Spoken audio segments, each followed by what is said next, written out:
दिल्ली के मुख्यमंत्री अरविंद केजरीवाल ने आज सुबह 11 बजे अपने आवास पर सभी विधायकों की बैठक बुलाई है। बैठक में मौजूदा राजनीतिक स्थिति, ईडी और सीबीआई द्वारा आप नेताओं पर छापेमारी समेत कई मुद्दों पर चर्चा होगी। शराब नीति घोटाले पर दिल्ली में संग्राम जारी है। आम आदमी पार्टी का दावा है कि दिल्ली में पार्टी के विधायकों को खरीदने की कोशिश में बीजेपी नाकाम हो गई है और ऑपरेशन लोटस का पर्दाफाश हो गया है। इस पर बीजेपी ने कहा कि आबकारी नीति को लेकर लगे आरोपों से बचने के लिए इस तरह का झूठ फैला रही है आम आदमी पार्टी। रविश रंजन शुक्ला की यह रिपोर्ट है। आम आदमी पार्टी के सांसद संजय सिंह ने बुधवार को अपने विधायकों के साथ प्रेस कॉन्फ्रेंस करके बीजेपी पर 20 करोड़ रुपए का लालच देकर विधायकों को खरीदने का आरोप लगाया। इससे पहले आम आदमी पार्टी ने बीजेपी नेताओं के ऑडियो रिकॉर्डिंग की बात भी कही थी। कुछ विधायकों ने बताया है कि बीजेपी के वरिष्ठ नेताओं ने संपर्क कर उनको धमकी दी है कि आम आदमी पार्टी छोड़कर बीजेपी में आ जाओ, नहीं तो मनीष सिसोदिया की तरह तुम्हारे ऊपर भी रेड मारेंगे, गिरफ्तार करेंगे। बीजेपी में आते हो तो 20 करोड़ रुपए दिए जाएंगे। इसी तरह की बात कुछ दिन पहले मनीष सिसोदिया ने भी कही थी। उनका आरोप था कि बीजेपी के नेताओं ने उनसे संपर्क साधा था और मुख्यमंत्री उम्मीदवार बनाने की पेशकश की थी। हालांकि बीजेपी नेताओं ने इस आरोप को खारिज करते कहा था कि शराब नीति के सवालों से बचने के लिए वो इस तरह का आरोप लगा रहे हैं। अब इनको सब 25-25 करोड़ का ऑफर दे, अरे कोई बीजेपी वाला ऑफर नहीं दे रहा है। ये शराब माफियों से 25-25 करोड़ खा करके इनको आदत पड़ गई है। ये सब इनके जो ये शराब माफिया वाले जो मित्र हैं, इनसे सबको 20-20 करोड़ मिला होगा जरूर, और फोन भी शराब माफिया का आ रहा होगा कि तुम्हारे एरिया में मेरा 20 ठेके थे, अब 20 करोड़ ले लो, कैसे भी करके चालू करो। उसी को ये हमारे नाम पे चस्पा करने की कोशिश कर रहे। इनको बोली ना नाम दिखाएंगे। दिल्ली की राजनीति में बीते कई दिनों से शराब नीति में गड़बड़ी करने का आरोप जहां बीजेपी लगा रही है, वहीं आम आदमी पार्टी ने बीजेपी पर पार्टी विधायकों को तोड़ने का आरोप लगाया है। नई दिल्ली से रविश रंजन शुक्ला, एनडीटीवी इंडिया। उधर महाराष्ट्र में जारी विधानसभा के मॉनसून सत्र के दौरान कल सरकार और विपक्ष के विधायक आमने सामने नजर आए। कुछ विधायकों के बीच धक्का मुक्की भी हुई, जिसके बाद आरोप प्रत्यारोप का दौर शुरू हो गया।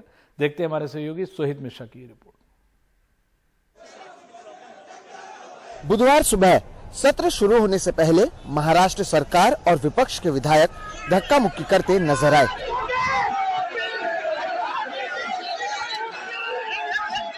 सरकार में शामिल विधायक महाविकास आघाड़ी सरकार के समय भ्रष्टाचार का आरोप लगा रहे थे, जबकि विपक्ष के विधायक मौजूदा सरकार के खिलाफ। इसी दौरान धक्का मुक्की की ये तस्वीरें सामने आई।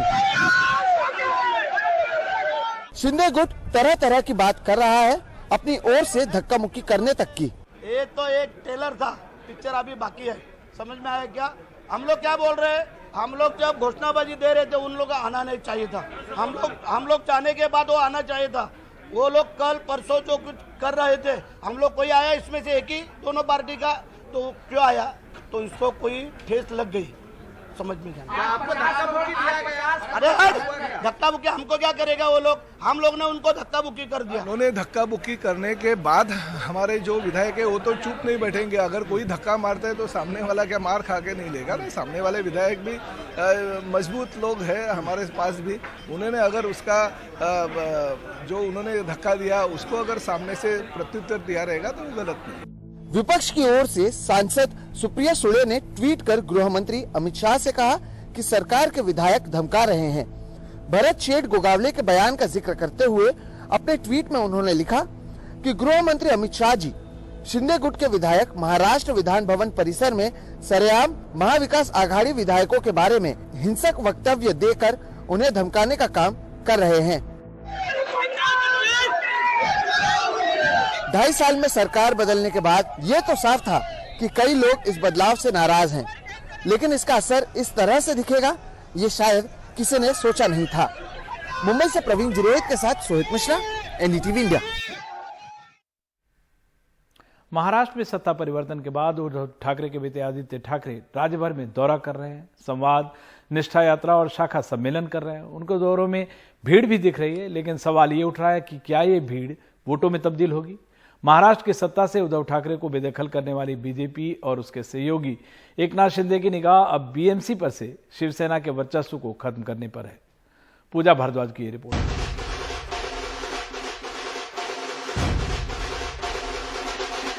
जूनियर ठाकरे अपने पिता की खोई जमीन फिर हासिल करने के लिए जी जान से जुट गए हैं।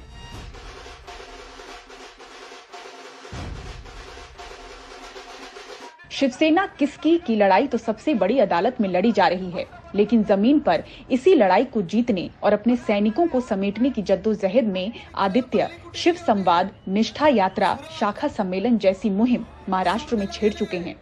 लगातार संवाद यात्रा में आप बहुत बिजी हैं, महाराष्ट्र में दौरे कर रहे हैं आदित्य, और जो रिस्पांस मिल रहा है, खबर आ रही है कि बीजेपी में भी कहीं ना कहीं हलचल हो रही है रिस्पांस को देखकर।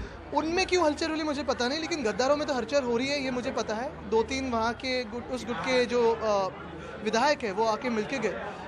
नजर कैद में है तो कुछ ज़्यादा कर नहीं सकते, लेकिन यही उम्मीद है कि सुप्रीम कोर्ट में न्याय मिलेगा। एकनाथ शिंदे जो मुख्यमंत्री है इस वक्त, हालांकि आप लगातार कहते हैं कि वो रियल मुख्यमंत्री, सच में मुख्यमंत्री है कि कोई और मुख्यमंत्री है? मुंबई में ये मौका शिवसेना शाखा के उद्घाटन का भले ही रहा हो, लेकिन आदित्य बार बार यही याद दिलाने की कोशिश करते रहे कि उनके पिता और पार्टी के साथ उनके ही लोगों ने गद्दारी की और यही भावना उन्हें सत्ता में वापस लाएगी। यही पूरी भावना है महाराष्ट्र की, सिर्फ हमारे कार्यकर्ता की नहीं, लेकिन जो भी लोग राजनीति में है या नहीं है, किसी भी पार्टी के हो, उनको ऐसा लग रहा है कि एक अच्छे आदमी के पीठ में इन्होंने छुरा कुपसा है। इधर महाराष्ट्र में अपनी सरकार गिरने के बाद महाविकास अघाड़ी की पहली बैठक को लेकर कहा जा रहा है कि तीनों सहयोगी पार्टियों ने मंगलवार को यह फैसला किया कि शिवसेना, एनसीपी और कांग्रेस विधानसभा और लोकसभा दोनों चुनाव एक साथ लड़ेंगी, जबकि स्थानीय निकाय चुनावों को साथ लड़ने पर कोई सहमति नहीं बन सकी है। बीएमसी में 25 सालों से शिवसेना की सत्ता है और मुंबई ठाकरे परिवार की ताकत का केंद्र है।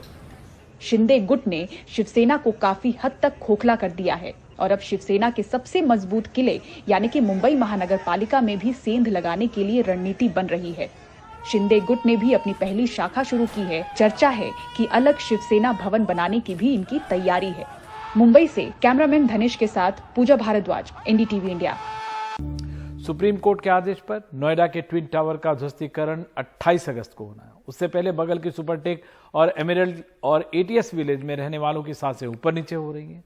सुपरटेक एमरल्ड के 2 रिहायशी टावर ऐसे हैं जिनकी ट्विन टावर से सिर्फ 10 मीटर की दूरी है। कैसे ध्वस्त होंगे नोएडा के सुपरटेक के ट्विन टावर और क्या है लोगों की आशंकाएं, देखिए हमारे सहयोगी सौरभ शुक्ला की रिपोर्ट। नोएडा के सेक्टर 93A में कुतुब मीनार से भी ऊंचे 40 मंजिला ट्विन टावर्स को रविवार ठीक 2:30 बजे ब्लास्ट करके ढहा दिया जाएगा। ये दोनों इमारतें सिर्फ 9 सेकंड में जमीन दोज हो जाएंगी। इन दोनों टावर्स के आसपास 2 रिहायशी सोसाइटी हैं, सुपरटेक एमरल्ड और एटीएस विलेज। यहाँ रह रहे 7,000 से ज्यादा लोगों को रविवार सुबह 7 बजे अपना घर छोड़कर जाने और 4 बजे के बाद वापस आने के लिए कहा गया है। 52 साल के राजिंदर अपने परिवार के साथ ट्विन टावर के बिल्कुल बगल में सुपरटेक एमरल्ड सोसाइटी में रहते हैं। ब्लास्ट की जगह से राजिंदर के घर की दूरी सिर्फ 12 मीटर है।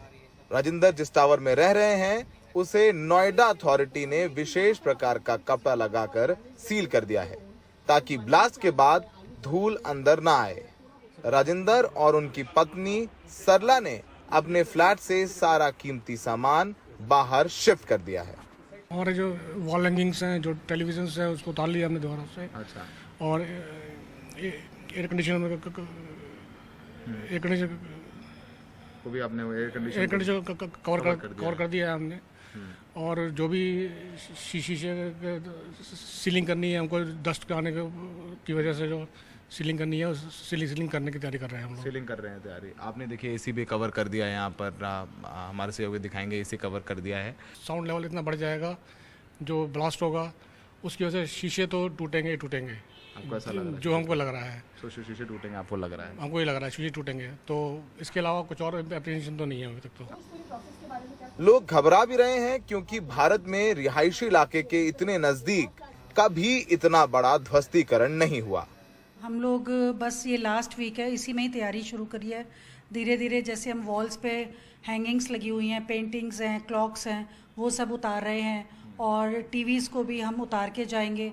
सब लोग जितना भी जैसे कांच है, हमारे डोर्स विंडोज़ हैं, उन पे हम सेलो टेप लगा के जाएंगे। और लास्ट ऑफ ऑल जैसे इलेक्ट्रिसिटी का मेन कनेक्शन ऑफ कर देंगे, गैस का कनेक्शन ऑफ कर देंगे, ये सारी चीज़ें ऑफ करके फ्रिज वगैरह सब खाली करके जाएंगे। चिंता होती है कि अगर हाई वाइब्रेशंस हुई, जैसा आपने बताया कि ये शीट कवर करेगी डस्ट से, बट व्हाट इफ कि बड़े बड़े पीसेस बिल्डिंग के वो गिरे और वो स्प्लिट हुए, तो वो उससे क्या प्रोटेक्शन होगी, क्या पॉसिबिलिटी है, क्या नहीं, तो उसके लिए कुछ भी आइडिया नहीं है। जैसे एस्टर 2 को अगर हम देखते हैं, next tower that is very near, मतलब वो उन्होंने कंटेनर्स रखे हैं, बट क्या श्योरिटी है कि वो ना हो, या मतलब उसकी कोई एश्योरेंस नहीं है ना कि वो कुछ भी हो सकता है। Except hope, we don't have any other option, but हाँ एक कंसर्न रहता है, एक वरीड तो है कि ये घर अपना है। दोनों टावर्स को सुरक्षित और सफल तरीके से ढहाने का काम विश्व की प्रख्यात डेमोलिशन कंपनी एडिफाइस को दिया गया है। एडिफाइस ने इन दोनों टावर्स के अंदर ब्लास्ट के लिए 3,500 किलो बारूद लगाया है। हर मंजिल के पिलर्स पर बारूद लगाया गया है ताकि मलबा अगल बगल गिरने की बजाय सीधे नीचे गिरे। जो वाटरफॉल इम्प्लोजन टेक्नोलॉजी जो हम लोग ने पहले भी आपको बताई है, the same technology is going to conduct here. So it is basically it is a one floor heat to other floor. सो बेसमेंट 1 से चालू होगा फॉल गिरना, ग्राउंड वाला बेसमेंट 1 पे जाएगा, फर्स्ट फ्लोर ग्राउंड पे जाएगा, सेकंड फ्लोर फर्स्ट पे जाएगा। This is called the waterfall effect. 9 metre 10 metre का गैप है जो वहाँ जो रेजिडेंशियल सोसाइटीज़ हैं, तो आप लोग कैसे मेक श्योर कर रहे हैं कि जो मलबा गिरेगा, आप कह रहे हैं कि एक नीचे गिरेगा, मलबा गिरेगा वो उधर उनके रेजिडेंशियल कॉम्प्लेक्स में ना जाए, क्योंकि 8 या 9 मीटर की दूरी है, उनके फ्लैट्स हैं, उनका घर है, उनके भी अप्रीहेंशन है, वो भी घबराए हुए हैं। नोएडा 4 रिक्टर स्केल के हिसाब से डिज़ाइन हुआ है। अगर 4 रिक्टर स्केल का अर्थक्वेक आता है तो वो टाइम पे उसकी वाइब्रेशन ट्रैवलिंग जो होती है वो 300 मिलीमीटर पर सेकंड से ज़्यादा होती है। So it is what is expected is 10% of the vibration when the earthquake comes. धमाके से बगल की सोसाइटी ढह न जाए, इसलिए सर्वे कराकर यहाँ के लगभग 40 पिलर्स को सीमेंट और लोहा लगाकर मजबूत किया जा रहा है। लेकिन सबसे बड़ी समस्या है कि धमाके के बाद उड़ने वाली धूल का क्या करेंगे। लोग इस बात को लेकर चिंतित हैं कि धूल से सांस लेने की समस्या हो सकती है। सबसे ज़्यादा उसी चीज़ का डर है कि डस्ट की वजह से क्या क्या प्रॉब्लम्स आगे आएंगी, क्योंकि बच्चों को भी बहुत प्रॉब्लम होती है, सीनियर सिटीजन्स के लिए भी, और जो एस्थमिक हैं उनके लिए भी बहुत ज़्यादा प्रॉब्लम है। और ये डस्ट सेटल होने में अभी जैसा कि कहा जा रहा है 2-3 महीने लगेंगे। मलबे से निकलने वाली धूल को साफ करने के लिए नोएडा अथॉरिटी ने विशेष इंतजाम किए हैं। धूल तो उड़नी है, उसको मैं मतलब झूठ बोल के कोई फ़ायदा नहीं है, ना उसका कोई इलाज है, लेकिन अथॉरिटी ने immediately after the implosion, some mechanical equipments and lots of laborers they have already planned and they have arranged. Even the edifice staff also will be there to clean the roads, to clean the societies. ध्वस्तीकरण के दिन यानी रविवार को traffic के लिए विशेष इंतजाम किए गए हैं। नोएडा ग्रेटर नोएडा एक्सप्रेसवे 2:15 बजे से लेकर 2:45 तक बंद रहेगा। ट्विन टावर के 400 मीटर के आसपास का इलाका सील रहेगा। नोएडा के ऊपर 2:30 बजे से 3 बजे तक कोई हवाई जहाज नहीं गुजरेगा। नोएडा के कुछ अस्पतालों में किसी अनहोनी से निपटने के लिए विशेष इंतजाम किए जाएंगे। सबसे बड़ी 3 चुनौतियां हैं। पहली चुनौती कि देखेंगे कि ये जो बिल्डिंग है जो गिरनी है उसके बगल में जो सोसाइटी है सुपरटेक एमराल्ड, उसकी दूरी सिर्फ 9 मीटर की है, यानी 9 मीटर के बाद लोग रहते हैं, उनके घर है, उसमें लोग तो नहीं रहेंगे पर मलबा उनके घर पे ना गिरे।